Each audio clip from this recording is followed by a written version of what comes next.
napaliit. Hindi din uli si Ulila oh. Bibi Ulila. Bibi o nga.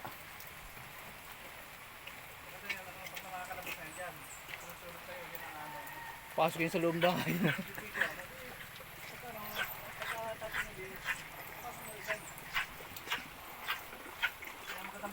May napalidihin pagkalpas eh. Tinutulak ka, tutulak ka. Gaganon-ganon yun eh. Yung parang ano eh. Dito may harang oh. Hindi siya makaano maigi. Gaganon-ganon yung parang sa nanay eh. Susungal niya yung muso niya. Oo. Yung gusto niya yung ano, kaya niya walang gatas na lalabas. Oo. Kaya sinusuwag niya. Dagdagan para makapangain ngayon siya yung damo dyan. Oo, kahit doon naman ganda no. Ayun niya. Matututo nang kumain yan. Utay-utay. Mga garan po tayo sa nakahula.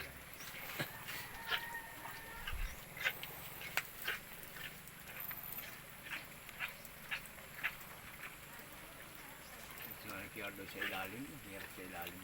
Ha? Sa ilalim nilalagay. Alin? Lalim. Doon sa ilalim doon. Ay, mahirap doon. Hindi naman dyan parang ano makakasaw, ano nga ng damo.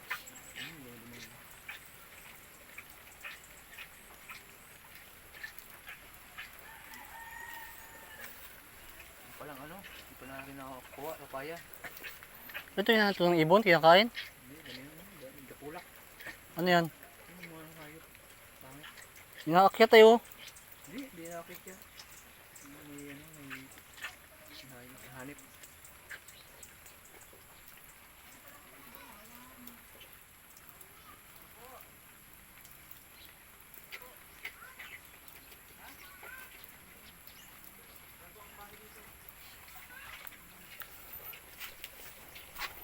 Busog na naman siya oh.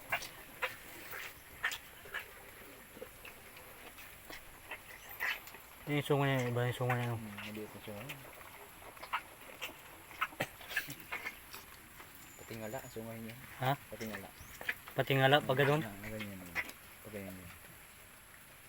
Yung iba ng pabukang ganyan. Pagkakali ko ganun. Ito, hindi nyo pa ano, patingala. Ganyan. Maliit, hindi siya nakalaki. Di ba sa native na baka kalabaw, pag ganun eh no? Pag ganyan lang. Oo.